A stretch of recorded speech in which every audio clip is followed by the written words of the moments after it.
السلام علیکم معزز سامعین، اس سیریز میں ہم بات کر رہے ہیں جب انسان اس دنیا سے رخصت ہو جاتا ہے تو اس کے ساتھ کیا ہوتا ہے۔ یہ سیریز مرنے کے بعد کیا ہوگا میں پہلے بھاگ میں ہم بات کر رہے ہیں برزخ یعنی پردے کی زندگی کی، یعنی کہ موت کے ایک دم بعد کیا ہوتا ہے۔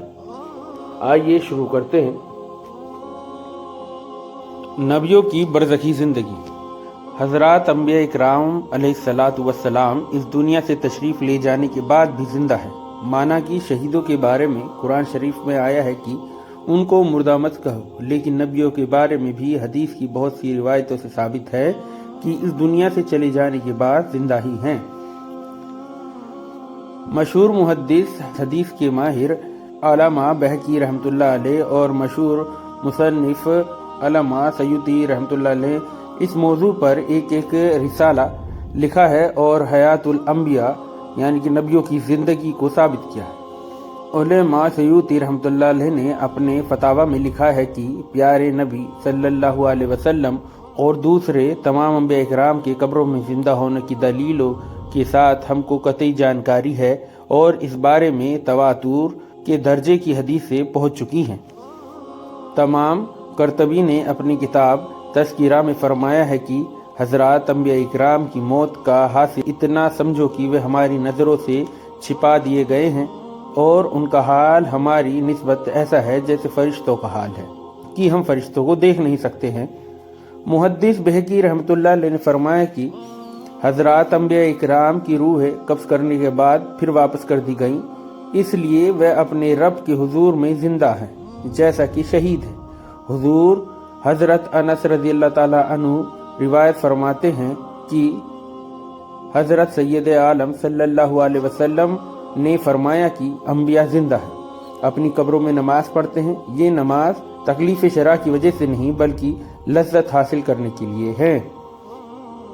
حضرت ابو درداء رضی اللہ تعالیٰ عنہ سے روایت ہے کہ آپ حضرت سید عالم صلی اللہ علیہ وسلم نے فرمایا کہ جمعے کے دن مجھ پر درود زیادہ سے زیادہ بھیجا کرو۔ یہ دن مشہود ہے جس کے معنی یہ ہے کہ اس میں فرشتوں کا آنا زیادہ سے زیادہ ہوتا ہے۔ پھر فرمایا کہ بے شک تم میں سے جو بھی آدمی مجھ پر درود بھیجتا ہے اس کا درود میرے سامنے پیش ہوتا رہتا ہے جب تک کہ وہ اس میں لگا ہوا ہو۔ سوال کیا گیا کہ یا رسول اللہ، وفات کے بعد کیا ہوگا؟ ارشاد ہوا کہ وفات کے بعد مجھ پر درود پیش کیا جاتا رہے گا، کیونکہ اس عالم میں جا کر بھی اللہ کے رسول صلی اللہ علیہ وسلم زندہ رہتے ہیں اور یہ زندگی روحانی نہیں ہوتی بلکہ جسمانی ہوتی ہے، کیونکہ بے شک اللہ نے زمین پر یہ حرام فرما دیا کہ نبیوں کے جسموں کو کھایا جائے، اس لیے اللہ کا نبی زندہ رہتا ہے اور اس کو روزی بھی دی جاتی ہے۔ اس مبارک حدیث سے معلوم ہوا کہ حضرات انبیاء اکرام علیہ الصلاۃ والسلام اس دنیا سے انتقال فرما کر جسمانی زندگی کے ساتھ زندہ ہیں اور روزی بھی پاتے ہیں۔ یہ روزی اسی دنیا کے مطابق ہے۔ شہیدوں کے بارے میں بھی روزی کا ملنا آیا ہے، لیکن حضرات انبیاء اکرام الصلاۃ والسلام کی زندگی اور ان کو روزی دیا جانا شہیدوں کے مقابلے میں کامل ہے۔ حضرت شاہ عبدالحق صاحب محدث دہلوی رحمۃ اللہ علیہ نے ارشاد العلومات شرح مشکات میں لکھا ہے، نبیوں کی زندگی کا ایسا معاملہ ہے جس پر سب کا اتفاق ہے، کسی کو اس میں اختلاف نہیں، اور یہ حیات جسمانی ہے، جیسا کہ دنیا میں بھی ان کی زندگی روحانی و معنوی نہ سمجھی جائے۔ حضرت ابن عباس رضی اللہ تعالیٰ عنہ روایت فرماتے ہیں کہ ایک بار ہم رسول اللہ صلی اللہ علیہ وسلم کے ساتھ مکے اور مدینے کے بیچ سفر کر رہے تھے۔ آپ نے ایک وادی کے بارے میں پوچھا، کون سی وادی ہے؟ موجود لوگوں نے جواب دیا کہ یہ وادی رزق یعنی روزی کی گھاٹی ہے۔ آپ نے ارشاد فرمایا کہ گویا میں دیکھ رہا ہوں موسیٰ علیہ السلام کی طرف۔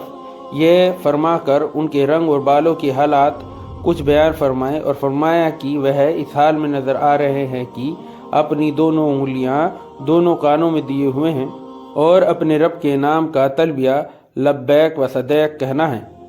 اپنے رب کا نام کا تلبیہ زور زور سے پڑھتے ہوئے اس وادی سے گزر رہے ہیں۔ حضرت ابن عباس رضی اللہ تعالی عنہما فرماتے ہیں کہ اس کے بعد ہم اور آگے چلے، یہاں تک کہ ایک وادی آئی اس کے بارے میں فخر دو عالم صلی اللہ علیہ وسلم نے سوال فرمایا کہ یہ کون سی وادی ہے؟ حاضر لوگوں نے جواب دیا یہ وادی ہرشا ہے یا بذائے ہرشا کے لفظ کہا۔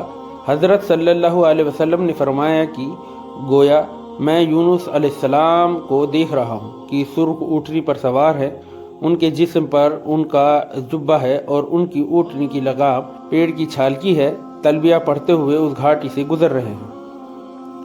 اس مبارک حدیث سے ثابت ہوا کہ حضرت صلی اللہ علیہ وسلم نے حضرت موسیٰ اور حضرت یونس علیہ السلام کو بیداری کی حالت میں تلبیہ پڑھتے ہوئے دیکھا۔ معلوم ہوا کہ حضرات انبیاء اکرام کی برزخی زندگی اتنی کامل اور اتنی بلند ہے کہ اس دنیا میں تشریف لا سکتے ہیں اور حج کی ضروری رسمیں ادا کر سکتے ہیں اور ان کا دیکھا جانا بھی ممکن ہے۔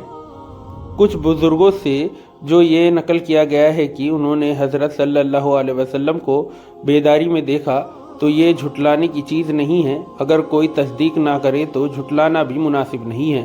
معراج شریف کا واقعہ جو حدیث کی کتابوں میں آیا ہے اس میں یہ بھی ہے کہ سید عالم صلی اللہ علیہ وسلم نے فرمایا کہ میں نے موسیٰ اور عیسیٰ اور ابراہیم علیہ السلام کو کھڑے ہوئے نماز پڑھتے دیکھا، اتنے میں نماز کا وقت آ گیا تو میں ان کا امام بنا۔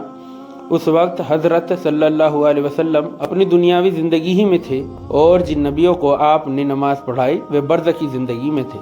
حضرت عیسیٰ علیہ السلام وہ اس دنیا میں نہیں ہیں مگر برزخی زندگی میں بھی نہیں ہیں، بلکہ ان کی یہی دنیا میں زندگی اس وقت تک جاری مانی جائے گی جب تک کہ دوبارہ تشریف لا کر وفات نہ پا جائیں۔ احد کے ہوئے شہیدوں کے جسم سالوں کے بعد بھی صحیح سلامت پائے گئے۔ موطا امام مالک رحمۃ اللہ علیہ میں ہے کہ عمر بن جموع رضی اللہ تعالیٰ عنہ اور عبداللہ بن عمر رضی اللہ تعالیٰ عنہ کی قبر کو پانی کے بہاؤ نے کھود دیا تھا۔ یہ دونوں انصاری تھے اور احد کی لڑائی میں شہید ہوئے تھے اور ایک ہی قبر میں دونوں کو دفن کر دیا گیا تھا۔ جب پانی نے قبر کھود ڈالی تو دوسری جگہ دفن کرنے کے لیے ان کی قبر کھودی گئی تو اس حالت میں پائے گئے کہ ان کے جسموں میں ذرا بھی فرق نہ آیا تھا اور ایسا لگتا تھا جیسے کل ہی وفات پائی ہو۔ یہ واقعہ اس وقت کا ہے جبکہ احد کی لڑائی کو 56 سال گزر چکے تھے۔ حضرت معاویہ رضی اللہ تعالیٰ عنہ نے اپنے امیر ہونے کے زمانے میں مدینہ طیبہ میں نہر نکالنے کا ارادہ فرمایا تو اس کی گزرگاہ میں احد کا قبرستان پڑ گیا۔ حضرت معاویہ رضی اللہ تعالیٰ عنہ نے اعلان فرمایا کہ اپنے اپنے رشتہ داروں کی لاشیں یہاں سے اٹھا کر دوسری جگہ کر لیں۔ جب اس مقصد سے لاشیں نکالی گئیں تو بالکل اپنی اصلی حالت پر تر و تازہ معلوم ہوتی تھی۔ اسی وقت یہ واقعہ بھی پیش آیا کہ کھدائی کرتے ہوئے حضرت حمزہ رضی اللہ تعالیٰ عنہ کے مبارک قدم میں کدال لگ گیا تو اسی وقت خون جاری ہو گیا۔ یہ واقعہ احد کی لڑائی سے 50 سال بعد کا ہے۔ احد کے شہیدوں کے علاوہ اور بھی امت کے دوسرے بزرگوں کے بارے میں سیر و تاریخ کی کتابوں میں یہ ثابت ہے کہ دفن کرنے کے بعد جب سالوں کے بعد دیکھے گئے تو ان کے جسموں میں کوئی تبدیلی نہ ہوئی تھی۔ حضرات انبیاء اکرام علیہ السلام کے بارے میں تو حدیث شریف میں قطعی فیصلہ ہے کہ ان کے جسموں کو زمین گلا نہیں سکتی، لیکن کسی غیر نبی کو بھی اللہ تعالیٰ یہ شرف بخشے تو اس کی رحمت اور قدرت کچھ ناممکن نہیں ہے۔ اللہ ہمیں ہمارے اعمال سدھارنے کی ہدایت دے اور ہم سب کی مغفرت فرمائے، آمین۔ اور ہمیشہ یاد رکھے کہ اللہ ہم سب کو دیکھ رہا ہے۔ آپ کو ہماری ویڈیو کیسی لگی ہمیں کمنٹس میں ضرور بتائیں اور ہماری آنے والی ویڈیوز کو دیکھنے کے لیے بیل آئیکن کے بٹن کو پریس کریں، چینل کو لائک کریں، سبسکرائب کریں اور اپنی دعاؤں میں ہمیں یاد رکھیں۔ اللہ حافظ۔